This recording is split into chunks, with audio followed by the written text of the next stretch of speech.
Hello, ladies and gentlemen. Welcome to another thing where I talk about things. Today, I'm going to talk about why I feel like media isn't really so progressive these days.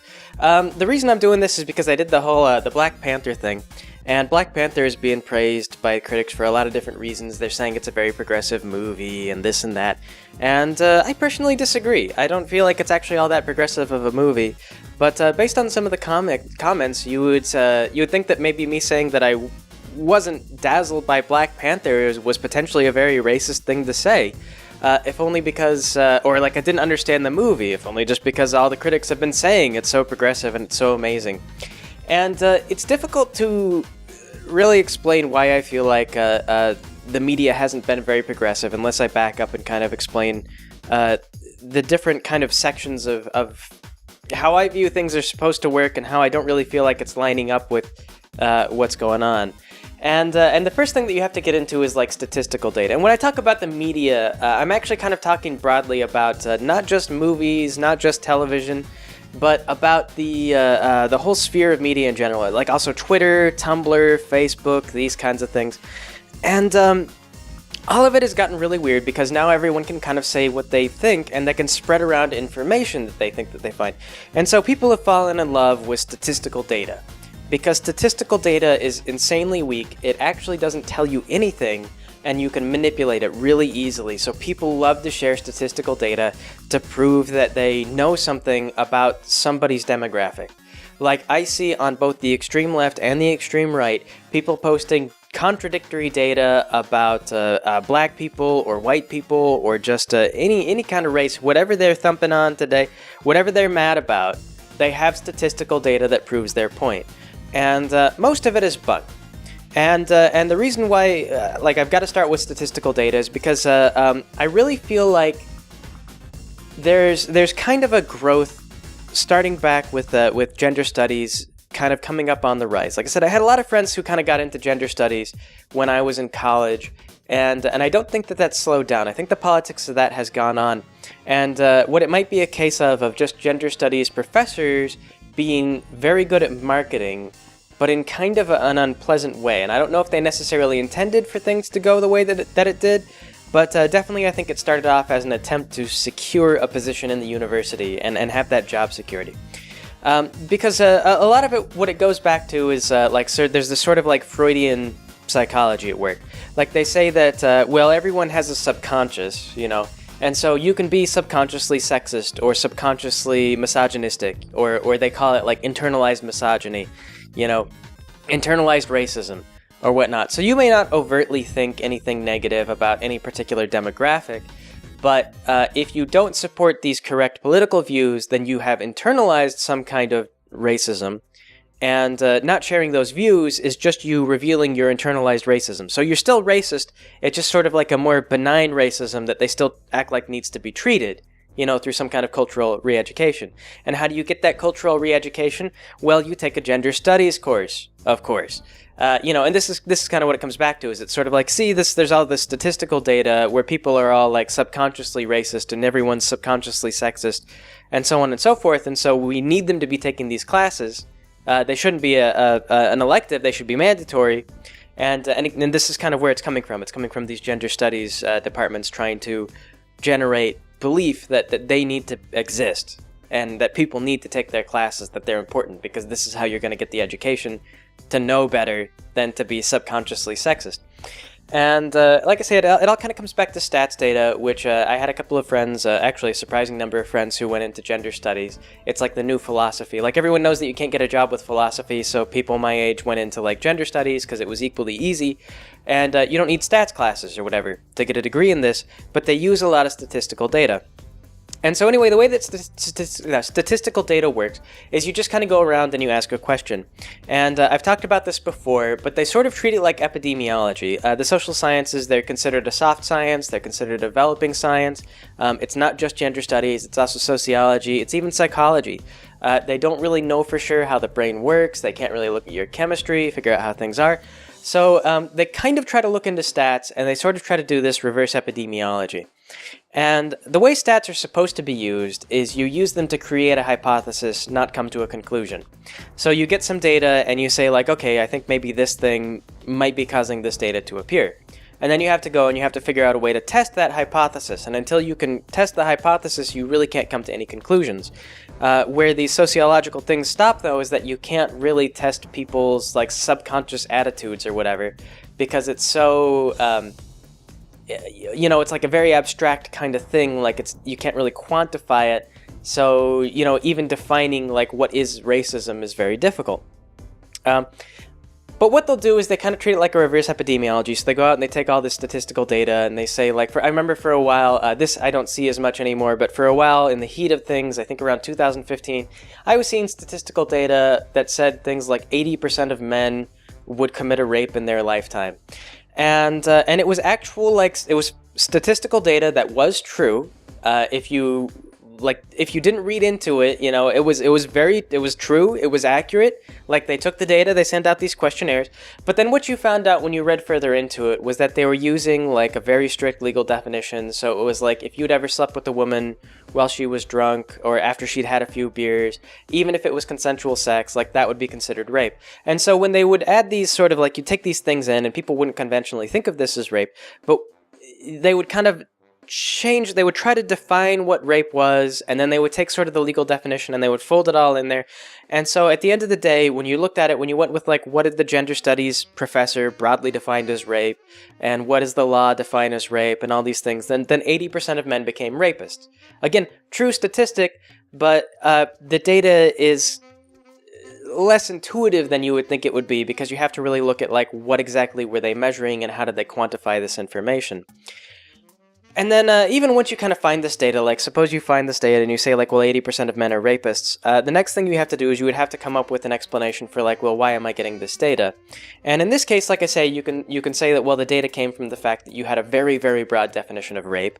So when you say like, rape is like whenever you talk to a woman, then 100% of men are rapists. Like if you define it that broadly, then of course you're going to get a whole lot of data that comes back saying, oh, there's tons of rape.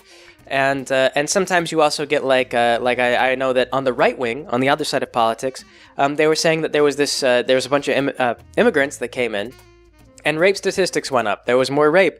And in that case, if you actually look at the statistical data, rapes did not go up with immigrants. What had actually happened was around when a lot of refugees started to come in from the whole ISIS thing, the Swedish government, it was Sweden that they talk about, like, and they bash on Sweden for this, but the Swedish government broadened their definition of rape and how it could be reported, and this led to a rise in rape-related crimes, because it became more broadly defined. And so like things that previously were not rape suddenly became rape, and now instead of going to prison for, I don't know, assault or whatever, you would go to court over a rape case instead. It was sexual assault. So they had a statistical increase in the number of rapes in Sweden, and the right wing, or our right wing rather, the people who have this interpretation, they used it to say that like, well, immigrants caused this, because there's also this statistical rise in immigration. But the truth was, if you looked further into it, this data came from something else entirely.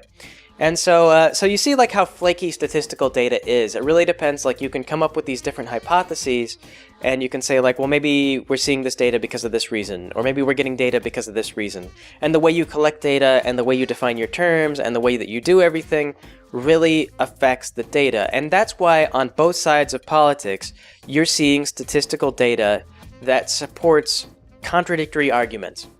That's why you're seeing, like these people are the cause of a problem and also the solution to a problem, or they're the cause of a problem and also a victim of the problem. Like you're seeing both sides of this debate, and they're both using stats data, and none of the stats data really proves anything or really means anything. It's all just it's kind of bunk, especially when you get into that like subconscious kind of stuff, like that Freudian sort of like, well, your id. Your id came up with these, your id believes something, and there's no way to measure what your id thinks, because, it just kind of like whether or not the researcher has a hunch that your id feels something, because you can't report that you feel something, and they just assume. So Yeah, there's a lot of this data. It's very popular on Twitter, very popular on Tumblr. I see it all the time on Facebook. Everybody loves to spread this kind of statistical misinformation, but it's all just misinformation.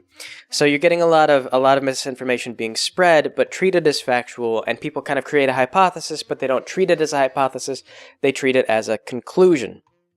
And the reason why it does spread, though, is because it resonates as true.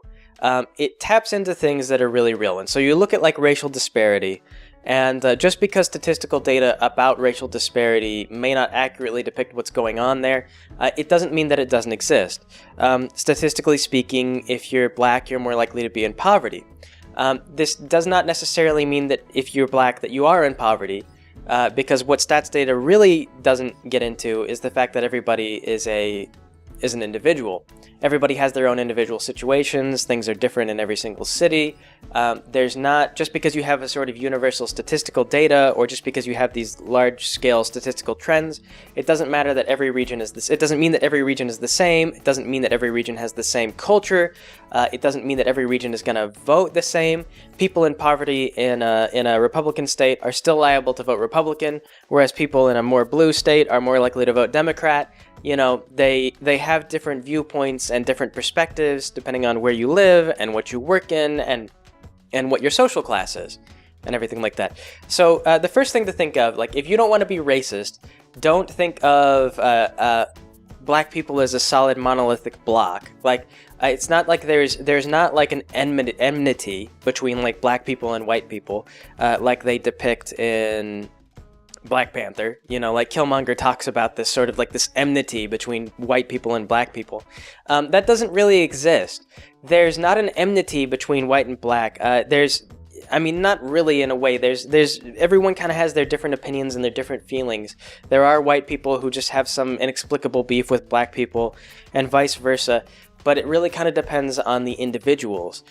There is poverty in the black community, but if you really start to look at like what is the problem and how do we get out of it, where does it stem from, it becomes this complex like multi-step thing, and the question of getting out of it and fixing it is really difficult. You can't just turn around and throw stones at the right people and have it go away.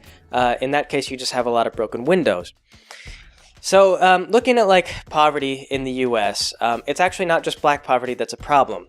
In the U.S., we have very, very low social mobility. It doesn't matter what race you are, but if you are born into poverty, you are statistically very unlikely to get out of poverty right now. The fact that there's a lot of black people in poverty kind of leads to stereotyping, and so there is racism. Stereotyping does exist. You can't say that it doesn't. But if people can look at you and they can just tell that you're in poverty, there's also a stereotype there. They make judgments about that. They see your clothes are grungy. You know, if they think you're white trashy, you're also likely to be discriminated against. People discriminate against poverty. People do discriminate against skin. There is racism. There is gender discrimination. All these discriminations exist. But again, you have to remember it all depends on individuals and not necessarily this very easy broad level, like, all right, you know, black versus white versus, you know, whatever, millennials versus boomers, you know, all these like this guy versus that guy things that you keep seeing on the internet. It's more challenging than that. So when you look into like poverty, black communities are especially common with black communities because you look back at segregation and you say like a generation or two ago, you know, as little as back in the 70s, they still had segregation in schools. You know, you had to drink from separate drinking fountains. They had these like separate but equal laws.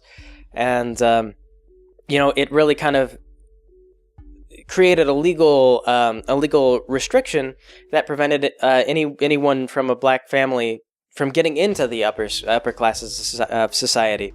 You also had issues where like suburbs could kind of make rules about who could move in, like whoever was setting up this housing block could be discriminatory, and so they could prevent black families from coming in and getting access to good jobs in the local area or having access to good schools. Like a lot of discriminatory policies ensured that generationally black families were going to have a hard time. Since then, we've been abolishing those laws and trying to get things in place. And I think that when somebody finds discrimination and they fight against it, that's a valid thing. And it's important that they do that because those barriers need to be abolished. Because the problem with creating poverty is that poverty is expensive to the entire community. And, you know, you really need to be fighting it rather than perpetuating it. It's just a huge drain on society to have it in the first place. what the broad level thing does, what the Tumblr thing does, the Twitter thing does, they're not identifying local discrimination or local problems or local hurdles that need to be solved. A lot of times they're just talking about black people as a whole and saying all black people are like this or all black people are like that. And anyway, though, so there's sort of a generational poverty that's a problem with black communities, but you also see it with Mexican communities and things like that, where although there wasn't like segregation for Mexicans or whatever, you're still seeing that, and the reason you're seeing that is because of the issue of social mobility. Social mobility is very poor in the U.S. I think about like 1 in 20 people who are born into poverty will escape poverty. That's not the worst in the world, but it is, I think it's the worst in the developed world.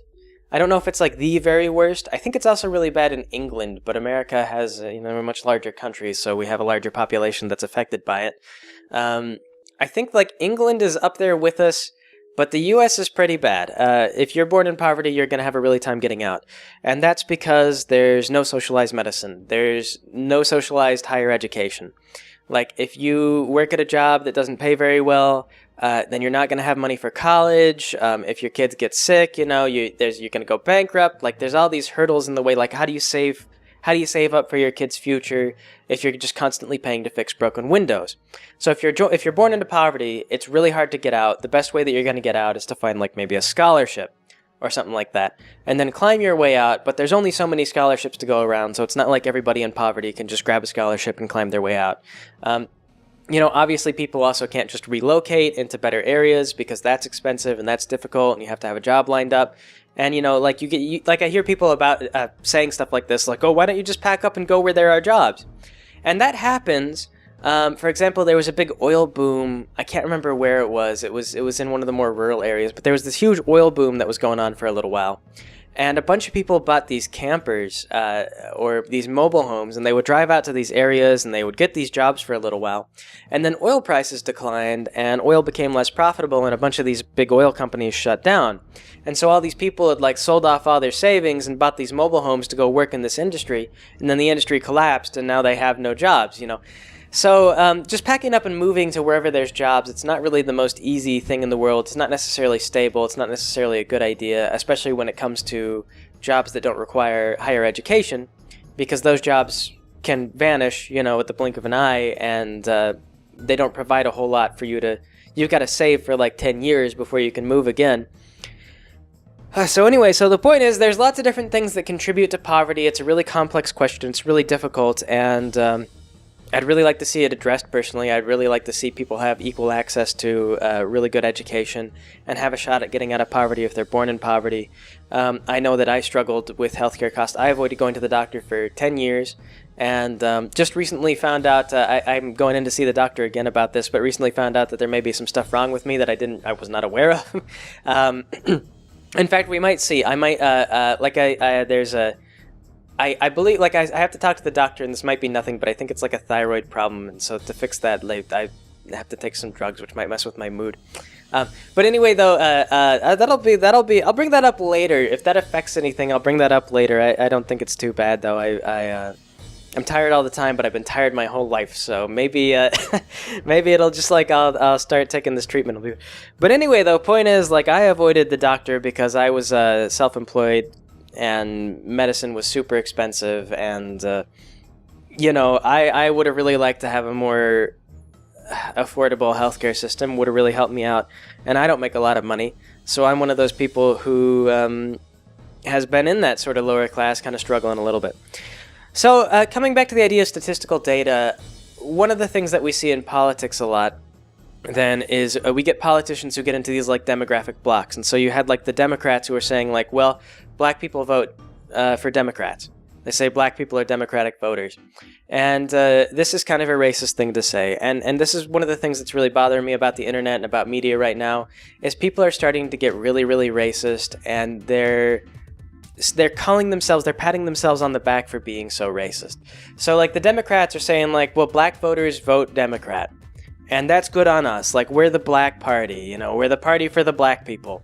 And it's kind of a racist point of view because there were some Democrats and some analysts who believed that as minority populations increased, that the Democrats were going to start winning elections by landslides because black voters were somehow beholden to the Democratic Party regardless of what the Democratic Party did or represented, just because black people vote Democrat. They had this demographic data, and then they just assumed that, all black people think the same, and all black people like the color blue more than they like the color red. Like, they really weren't thinking, I guess, about, or some of them weren't thinking about why that data would exist in the first place.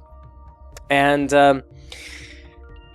anyway, the reason why that doesn't work is because then you had people who were like astounded when you had black voters going in and voting for Donald Trump or the Republicans, and I don't know why this was astounding to them, because of course they would.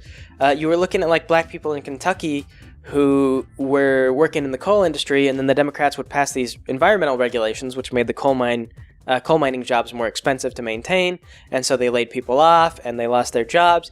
And so, you'd have black guys and they'd just be voting in their own self-interest. They don't have to vote Democrat if the Democrats are working against their best interest. So if the Democrats lose track of what they're really all about, and they just start like resting on the laurels of like, yeah, we're the party that the minorities vote for, the Republicans are just the evil white people, they're going to lose the black voters because they're not going to focus on the things that those people necessarily wanted, because the reason they're voting is not because they're black. You've got this sort of demographic disparity where a lot more black people are in poverty, and what the Democrats were originally doing is they were talking about like, well, we're going to get you socialized medicine, we're going to get you, socialized education and these kinds of things. This is kind of what people want out of the Democratic Party. And the Democratic Party hasn't been delivering that. So if they fail to get people out of poverty, like if they can't defend food stamps, if they can't get people out of poverty, if they can't get them access to education, if they can't get them affordable health care, well, just because people are black doesn't mean they have to vote Democratic. And if Donald Trump comes along and he promises to bring back all their jobs, then they're going to vote Trump. And it doesn't matter that he's Republican. The point is that he's promising something that's in their interest. So, again, like you get this sort of like racism of like, well, if you're black, you have to vote Democrat, but that's just stupid and racist. Even though it's not some like really hostile racist thing, like it's still just a racist assumption that they're making. You find that people are individuals and they're going to vote in an individual way. They're going to vote for themselves. They're not trying to vote for, blue versus red, or, I don't. So anyway, though, so this is why, like, I don't understand why people get into this, like, I'm left-wing, so I'm for the minorities. It's kind of like, well, I mean, not necessarily. You're not really in favor of the minorities that are seeking jobs in Kentucky. You're in favor of the minorities that are seeking, like, transgender reassignment therapy sometimes. Like, I don't know. It depends on what your politics are, actually, that you're supporting, right? And speaking of the transgender thing, so this is another thing where we get into the statistical data, and I talk about the importance of being an individual and how statistical data doesn't really reflect individual opinions necessarily. But the other thing that I see that's really weird is we've also got a lot of these anecdotal stories that come up now. So like NPR does these human pieces where they talk to like some individual person, and they're like, what is it like being transgender or whatever, or I see articles like this. And one thing that really infuriates me is when somebody reads some article that someone wrote about being transgender and they say, thanks, like, I didn't know that this is how transgender people felt. From now on, I will be more conscious and aware of transgender people. And that just infuriates me because it's like one article written by one guy about his opinions and his personal experience and how he feels about things. And then you have people taking this as gospel and acting like they're enlightened and like they understand all transgender people now. Like, you don't understand transgender people, you just understand the perspective of like Sam, the person who wrote this article. Like this guy says, like, I really hated Matt. Like, I can't remember, there was one thing that I read where someone was like, I really hate when people say the word something or other. Like, it was some word that he really hated, and he was just mad about it. And so he was writing about how, like, people shouldn't use that word because it upsets the entire transgender community. And then people were, like, thanking him. They're like, wow, really eye-opening piece. Like, I didn't realize how many transgender people are upset by this word. And, like, it was eye-opening for them because almost nobody else ever talked about it. Like, nobody, like, I've known a few transgender people, I've seen their Facebook rants, and it was not something that had come up before. And once you meet enough people who kind of, like, declare themselves transgender, you start to realize exactly how like they talk about there being gradients, and people do it for different reasons. Like, I've known people who got into it for ideological reasons, to prove that you could be any gender because they didn't believe that gender was real. Like, there was one person I knew who went into it explicitly for those reasons. And so, like, you know, there's different reasons people say that they're transgendered, and there's different attitudes and different opinions, and you can't just take these human interest pieces about one anecdotal person and say, like, they're not the king of their race or their personal being. Like, that would be like if you just read like a single Christian, and like that'd be like if you read like Jack Chick and you just said, wow, I didn't realize Christians felt this way. Thanks, I'll try to be more open-minded towards Christians in the future and understand that you really hate it when people are Catholic. You know, like it's just like, Jack Chick does not speak for all Christians, and these people who write these little articles about like what it means to be transgender, they don't speak for everyone who identifies as transgender. When you read about like one person who says this is what it means to be gay, they don't speak for all of them. Like, I've known a lot of gay people and a lot of lesbians, like in the relative sense, and one thing that I think is really hilarious, like a joke that I've made in the past, is that lesbians do not actually have sex. They actually just sit adjacent to each other in a bed and then vibrate at complementary frequencies. They don't touch hands or anything. Because if you hear from enough, like women are into all kinds of different things. Like, every woman has different turn-ons. Like, I hear some women say they can have orgasms from having their back scratched. Like, that kind of thing. Like, women all have different opinions about sex. They like different things. They're into different things. Some women like to have anal sex. Some women really, really find that disgusting.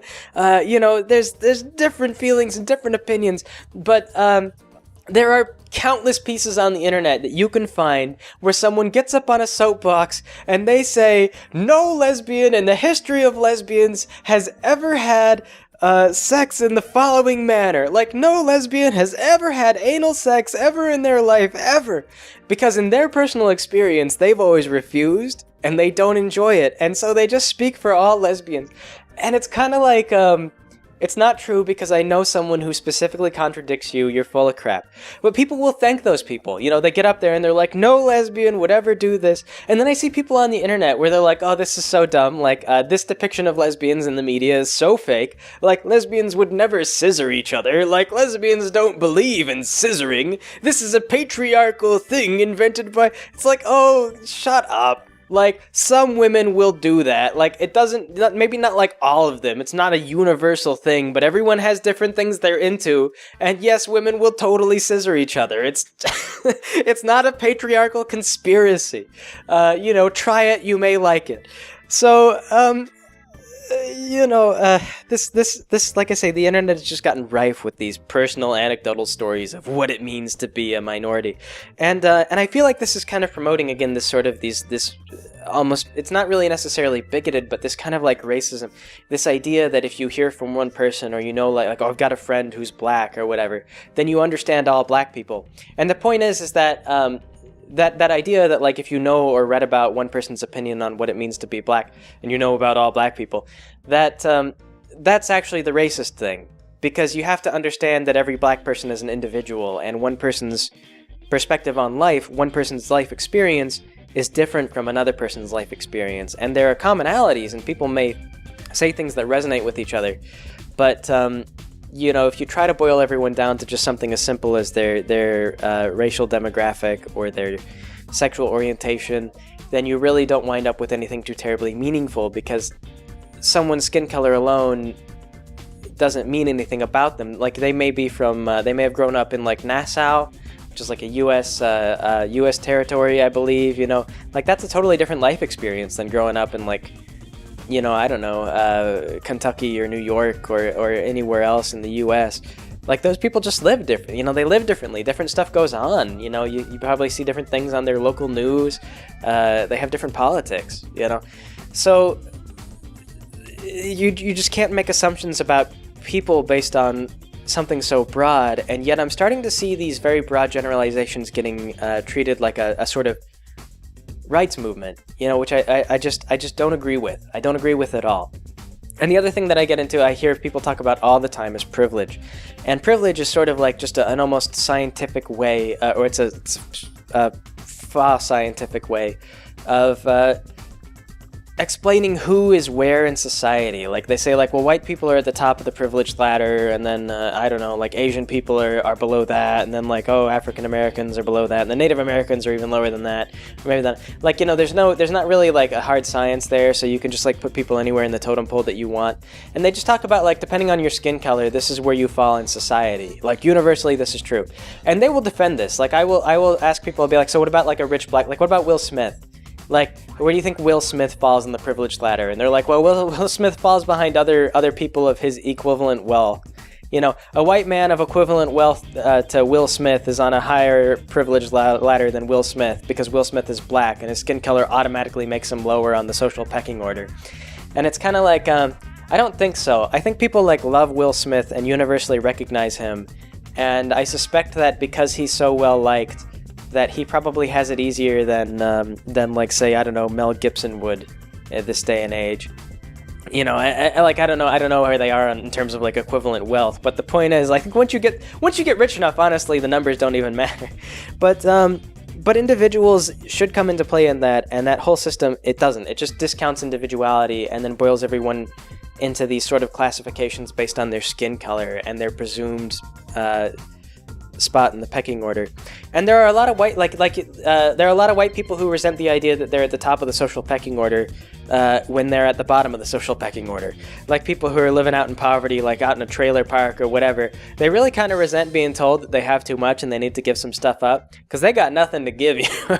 They have no advantages really to offer. They're in the same boat as the black people who are in poverty, and I feel like they would also benefit from socialized medicine, socialized education, things like that.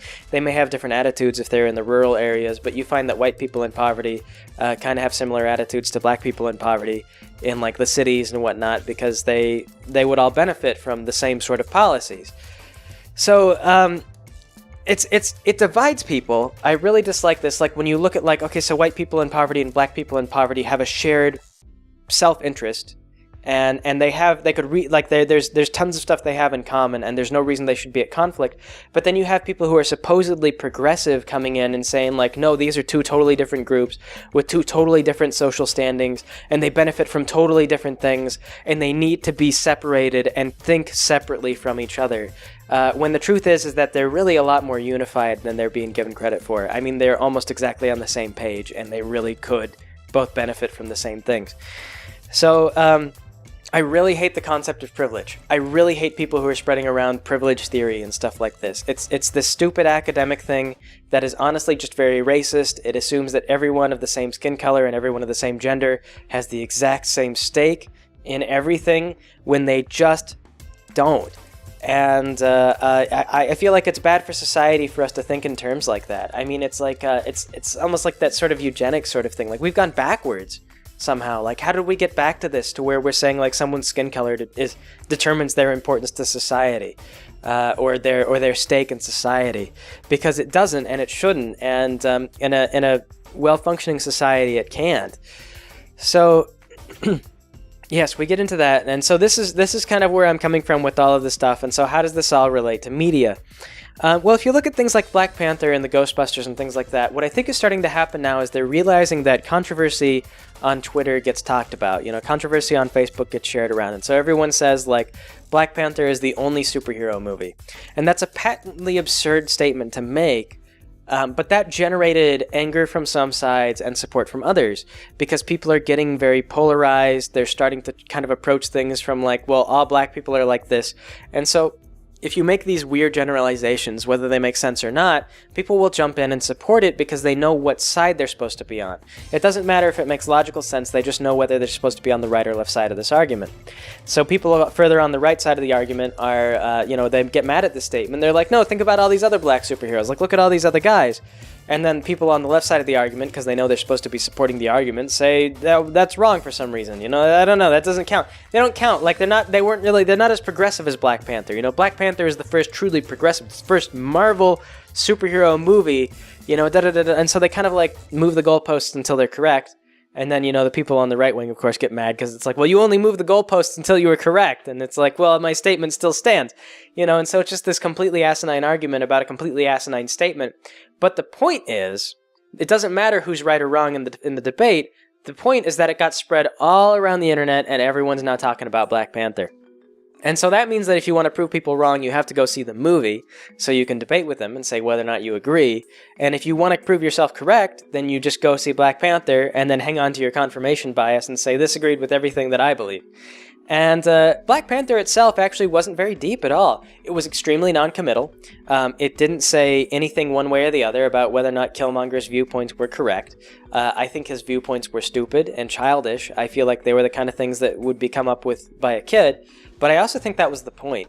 I think that the marketers really said, like, this will play great on Twitter and Tumblr and whatnot. And if we don't specifically say anything one way or the other about the debate, like, the villain espouses these views, so we can hide behind that and say, like, well, these were the villain's views, and they're obviously wrong. But they don't refute him, so they can say, like, well, you know, Killmonger, but also Killmonger had a point.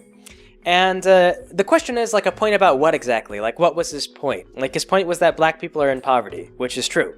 But, like, not all black people are in poverty. And then, you know, he went on to say, like, if we arm all the black people, they'll call all the white people, which is where the villainy came in. But, you know, I mean, like, I don't know, just no one in the movie ever stopped to say, like, Killmonger is an idiot and an asshole, and I hate everything about him. Like, nobody really stopped to say that. They were more worried about whether or not T'Challa was on the throne than they were about the fact that Killmonger wanted to give away their technology to the first world nations in the assumption that for some reason black people were just going to rise up and attack their own governments, even though really black people in those poor communities don't want bloodshed and murder, because again, we come back to that whole self-interest thing. Like, you go to a guy in the Bronx and you ask him, like, hey, do you want to be involved in a protracted civil war against your own government for, I don't know, like a generation or two? Or would you like somebody to do your taxes for free?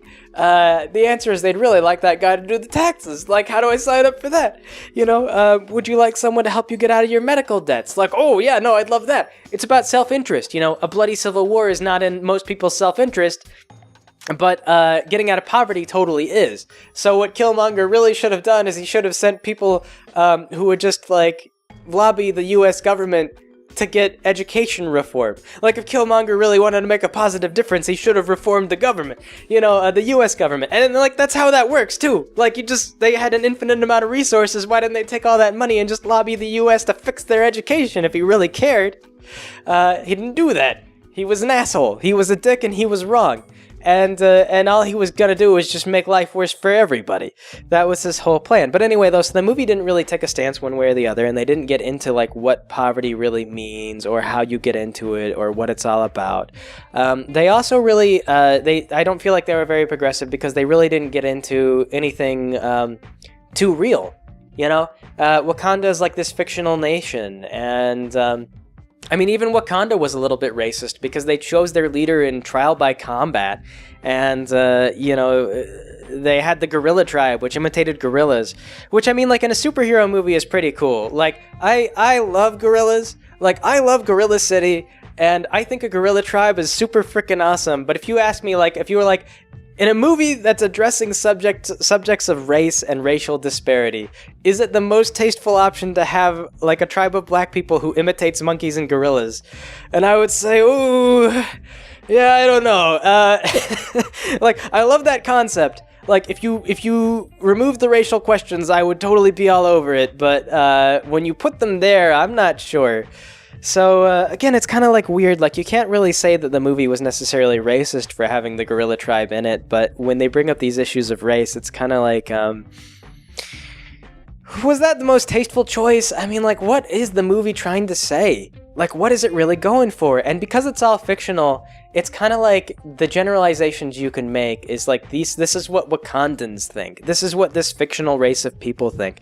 And the resolution to Black Panther was that a fictional nation of space-aged people should intervene in U.S. politics. Like, that was the conclusion they made. And that is not an actionable thing. Like, that is not a real thing. That's not something that people can rise up and write their congressman in support of. You know, like, how are we going to get fictional Wakanda to help out with education reform? We can't. They don't exist. So it really kind of boils down to, like, the real-world stuff they didn't go into depth on, because if they did take a side, then it would polarize their audiences more, and they wouldn't be able to market as well. And it really was just kind of meaningless. It wasn't really very progressive. It just kind of reflected the racist crap that's going back and forth on Twitter and Facebook and Tumblr. It discounted what people are really about, and didn't give anyone any credit for their humanity. And it's just being praised, because it's like, these are just the times that we're in, this is just the attitude that we're in. And I'm a little concerned about that we're getting praised for just like, well, it was a movie that was entirely black, an entirely black cast. And all the praise and stuff that it got, and all the talk about like, oh, it's so progressive. It made me really nostalgic for like movies that were very progressive, like back in the day, like back when we had all these like really powerful stars like Whoopi Goldberg and Eddie Murphy, and like back when Will Smith was doing blockbusters, every single movie he did was a smash hit. Morgan Freeman and Samuel L. Jackson.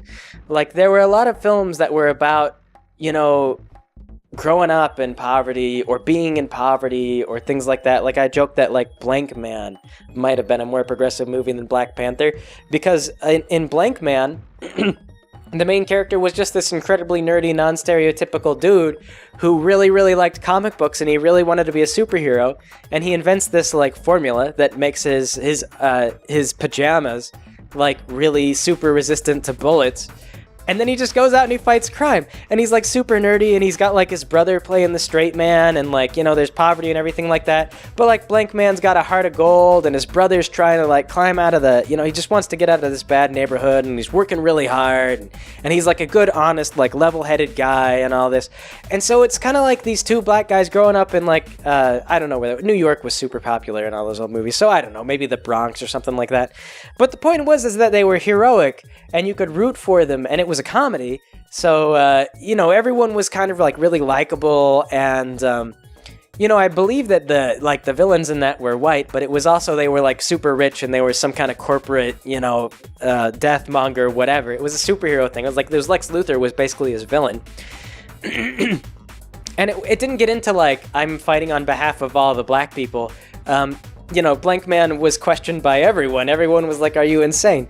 They constantly questioned his motives, and I think that his brother even brought up a thing. It was like, what if we sold this formula?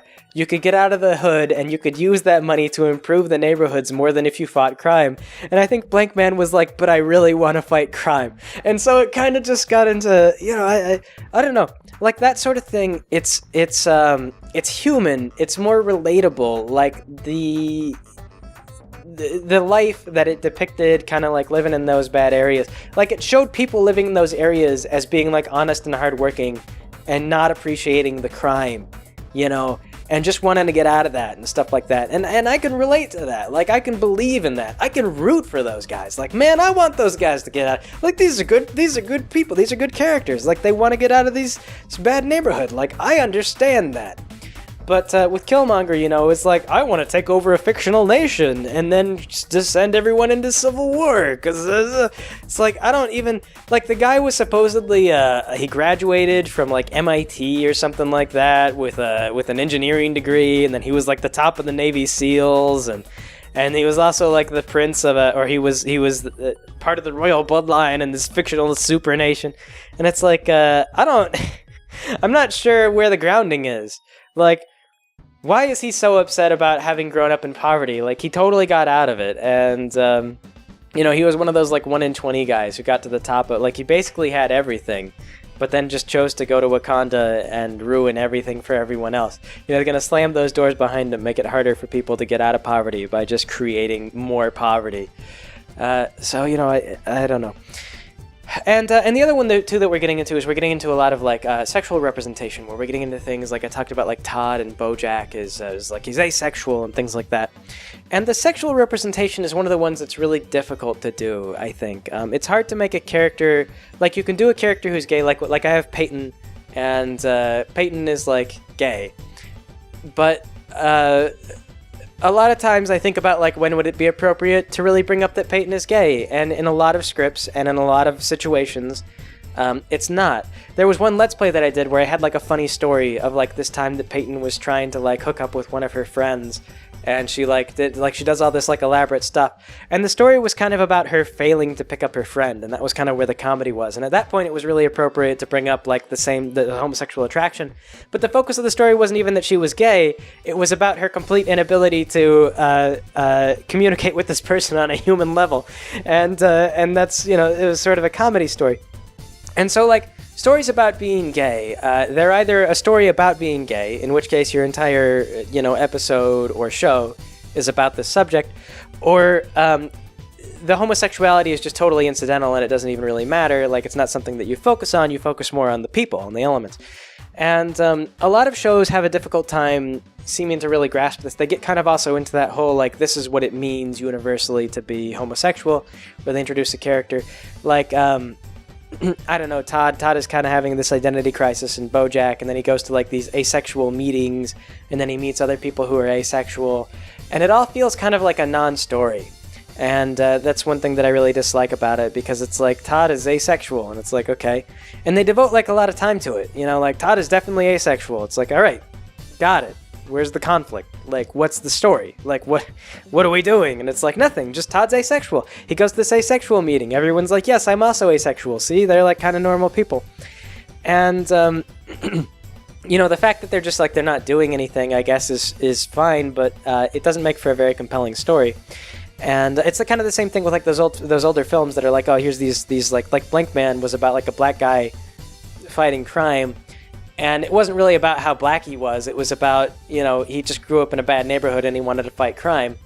Same thing with like, so you've got this gay character, this asexual character or whatever, and your story, if you really want a story, and not have it be just entirely about this whole asexual thing, then you've got to have a different story, right? So you can't just devote like 10 minutes of your runtime to talking about how a character is gay. You know, you need to have it be like a conflict. There needs to be a story, and maybe them being gay is incidental, but it's not really like the core of your conflict. So this is the thing, like, I think about this a lot because it's important. Like if I'm like, okay, so Peyton and Sydney are both gay, and these are going to be characters that I write about and I do stuff with. What does that mean, and when do I use it? And in my opinion, there's just not a lot of times when it's going to come up. Like I do have an episode written out where like Peyton introduces Sydney to her mom, but she comes from like a conservative family, so Peyton doesn't really want to admit that it's a gay thing, and so, you know, there's kind of a conflict there, and you can do stuff with that sort of thing. But a lot of media doesn't seem to know what to do with it. They're sort of like, what does it universally mean to be gay, and how do we show you the gay character but not have them be a stereotype? And it's kind of like, just shut up and your character's gay. Like, that's it. Like, if you have a gay character, they're just gay, and when it comes up, and when it doesn't, it doesn't. And that's how it really is. Like, that's what it really means to be gay. Like, you're gay and it comes up when it comes up, and otherwise it doesn't. Like, if they do more interesting things, then they do more interesting things. You know, it's focus on the interesting things, not on the fact that they're gay.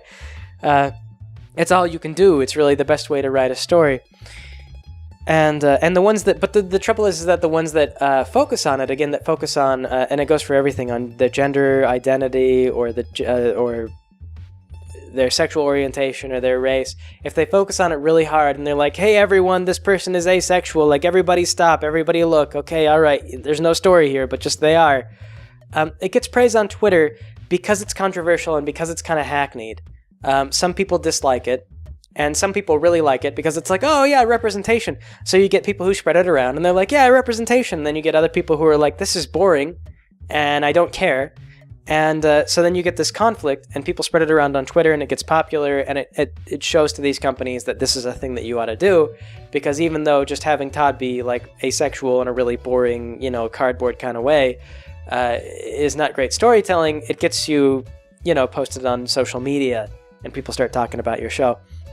And So yeah, I just feel like a lot of things that are going on right now, it's not really that people are getting more progressive, they're not becoming more aware, and they keep talking about like we're spreading awareness, and we're making people aware, we're letting people know that there is poverty in the hood, you know? It's like people didn't know that before. Like, nobody knew that the Bronx was a bad area. It doesn't have a reputation or anything like that. We're spreading awareness, and I think that's garbage. Because awareness is like the cheapest possible thing you can do, and most people spreading awareness are not aware of goddamn anything. You don't actually know most things. You just like, it's like tends to be this very childish, very easy to repeat, very easy to reblog. It's just like we're spreading awareness. There are gay people, like there are, whatever. Women sometimes, there's sometimes the sexual discrimination. Sometimes women get harassed in the workplace, spreading awareness. It's like, all right, I'm aware. Like on the very first post, I was aware before I graduated high school, but all right, yeah, we got one post on this, like I'm aware now.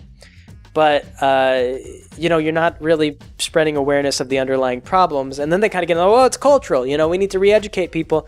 And that comes back to the gender studies thing where it's like, it's cultural. Who told you that? The gender studies professors. And why do they say that? Well, because we need to change the culture. How do we change the culture? We get people into gender studies classes. See? There we go. We figured it out. We've justified my degree. And it's kind of like, no, like we don't have these racial disparities because of a cultural problem. Maybe you could say that we do in like this really vague and unhelpful way. Like, I don't know, US has a cultural problem. But the truth is that maybe we have more of like a lobbying problem where people on the upper class get to make all the laws and the general citizenry has no impact on the lawmaking process at all. This is actually apparently this is a thing. They find that generally if there's not a lot of support for a law, it doesn't matter. It'll get passed if there's a lot of lobbying backing for it. So lobbyists and congressmen who are out of touch with their constituents and whatever, they pass all the laws and they don't really care about socialized healthcare. They don't really care about healthcare costs because they don't have to worry about it. They don't have to pay it. And they're also investors in the medical companies and they don't want to lose out on their investments. And so they're not getting any of this stuff under control. They deregulate these businesses. They combine the investment banks with the savings banks because they make so much more money on their investments when they combine these banks, even though it increases volatility and puts everyone's savings at risk. It's kind of just like this is the political climate. You could say that's cultural and that we have a cultural problem. But even when you get into that, like the problems are complex. And, figuring out how you would solve that is not something that you could resolve in a Twitter post.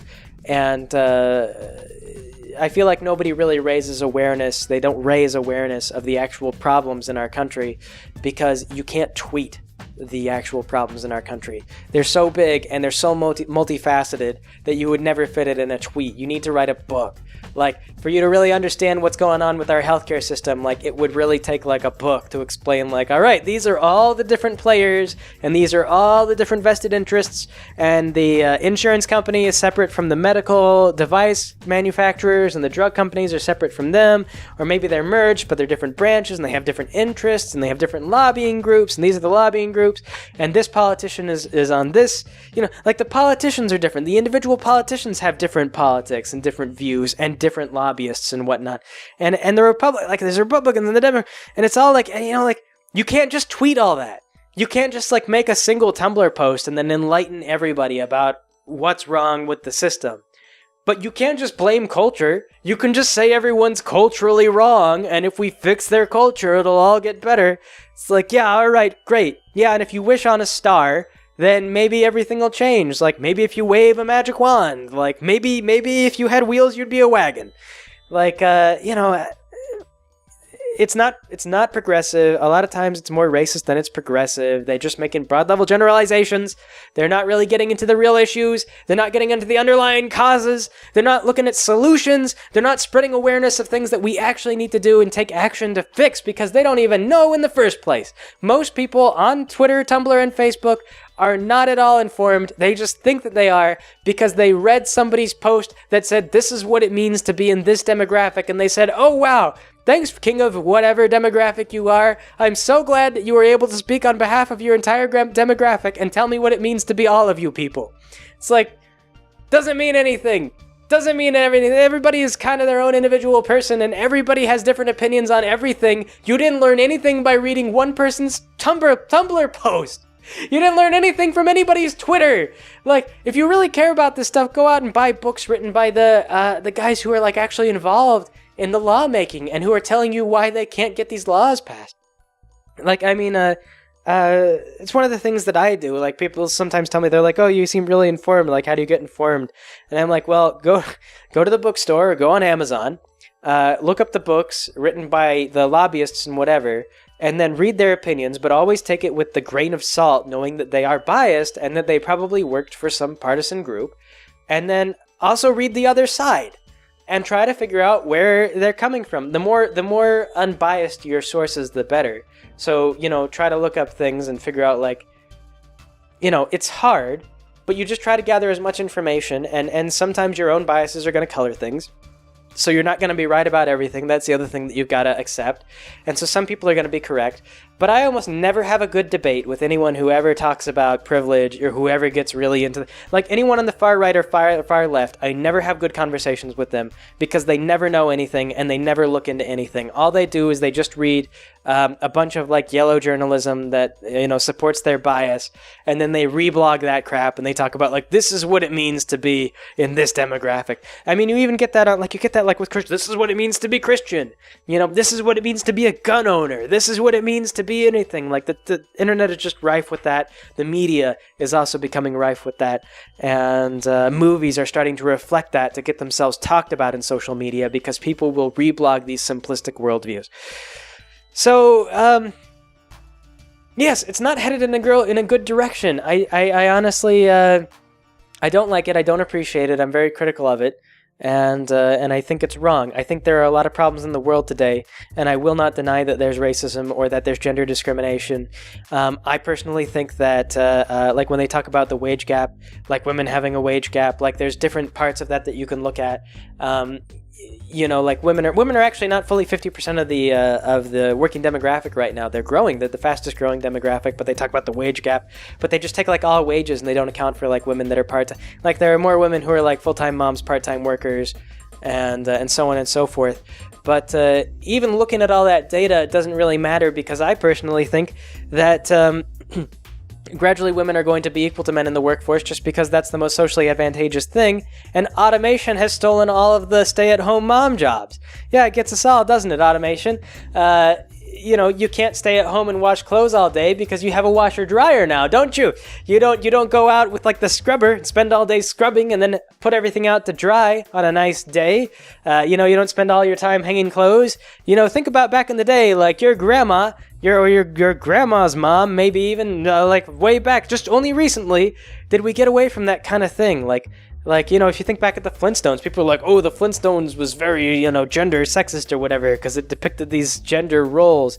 But, the Flintstones used to have these cartoons that were relevant at the time where, like, Fred would be like, oh, Wilma, you're not working very hard. And then Wilma would be like, I'll show you. And they'd have those, like, role reversal episodes where, like, Fred would have to do all of his wife's work and be like, oh, my God, this is a lot of work.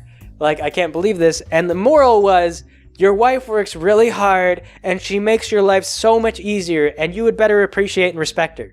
That was the moral of the time. It wasn't a bad moral back when women had to work really hard if they stayed at home.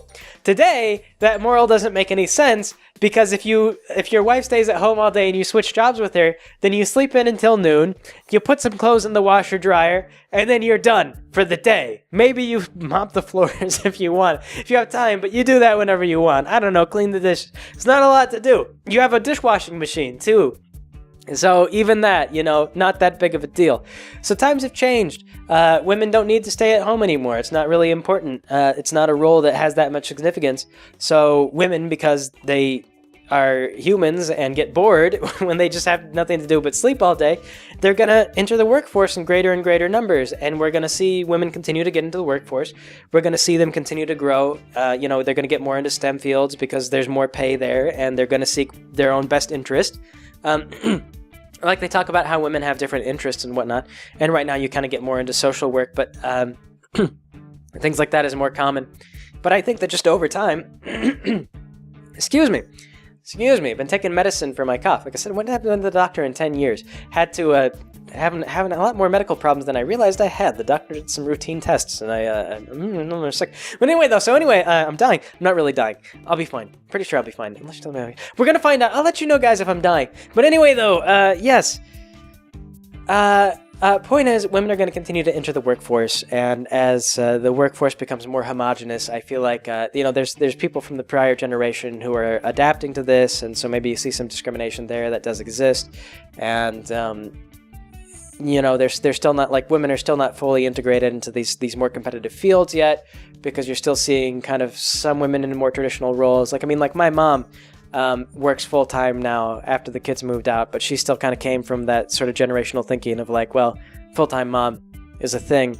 But most of my friends right now, the mom works full-time, and going forward, that's probably going to continue to be a thing until pretty much just women are equal part of the workforce, and women are going to seek the most advantageous jobs, and if STEM careers pay better, then they're going to get into STEM, and I don't think any amount of awareness raising is going to change that. I do fear that going around saying that women can't make it in those fields, or that women aren't going to be paid as well in those fields, hurts growth into those fields, because women are going to seek their best interest. And this is another thing. Like, I don't think it's very progressive to say that women can't get adequate pay, like, or to misrepresent that data to say that women can't get adequate pay. There are times, like I say, when discrimination occurs, and those issues need to be dealt with. But to just go around saying that, yeah, statistically speaking, you're not going to get equal pay, it tells people that there's no point in seeking these more competitive careers because you're not going to get equal pay anyway. And it can be discouraging. If you want more women in STEM degrees and in engineering degrees and whatnot, then just say, like, yeah, more women are getting into STEM and engineering than ever, and the pay is really good. It's a great way to support a family. There's great benefits packages depending on where you get your job. If you want to see more women in those things, just tell them why it's in their best interest to get into those things, and tell them about the other women who are in those things and who are doing really well right now, because they exist. There's women who are in engineering right now. My wife's an engineer, and her boss is a woman, and right now there's a good maternity package where my wife works. So it's a really great deal for her. It's going to be great for family stability, and if she were reliant just on me, we'd be in trouble. So yeah, ladies, ignore all the feminist ramblings about how you can't make it in the world. Truth be told, it's in your best interest to go into STEM and engineering, and there's lots of cases where people do really well. There is some discrimination, but life is not perfect and the world is not always fair. But on the whole, on the average, you should expect to be treated fairly. And for the most part, people will respect you and treat you fairly. And you'll do well. You'll do better. You'll do better pursuing those fields, and I think you should get into them. And that's the kind of message that I'd like to see people spread. So yes. Anyway, though, those are my thoughts. And if you still hate my review of Black Panther, if you still think it was the most progressive movie in the world, then whatever, that's on you. You can continue to spread that around on Facebook and Twitter. I know that there's so very little in Black Panther that you obviously could spread it around on Twitter, because that's what everyone has been doing. That's the entire point. That's why I think Black Panther even did what it did. But I don't think that you're really part of any kind of solution, or that you're any more informed. I don't have more respect for you for doing it. I honestly am kind of annoyed by it. I'm sick of seeing it. I really wish that people were more focused on real things and how to make the world a better place. And, like the complex stuff, but the complex stuff is hard, so I understand why a lot of people don't get into that. So, I don't know. I'm sure that even at the end of all this, there are going to be people who just say, like, well, I disagree and you're a racist. And I don't think I'm a racist for having these worldviews, for feeling like statistical data can't represent an entire demographic or the people within it. I honestly think that the people who believe that they understand all black people, or who understand all gay people, I honestly think that you're a little bit racist. I honestly think that you're a little bit bigoted. The people who talk about privilege like this is a real thing, who want to separate everyone by race and say the white people are like this and the black people are like that, and I think that you're a little bit racist, and I kind of dislike that you're doing that. I don't support it, I don't agree with it, and I don't think that it's very progressive. I think it's actually very regressive. And I think that a lot of the education that's leading to these kinds of worldviews is steeped in, like, Freudian psychology and older world perspectives, So that's my take. You may disagree, and if you really, I understand that you want the world to be fair. Everybody does, and I respect that. But I just don't think that some of the modern approaches are honestly all that modern. So. Anyway, that's it for today, I suppose. Thanks for joining me, everybody. I'll catch you next time.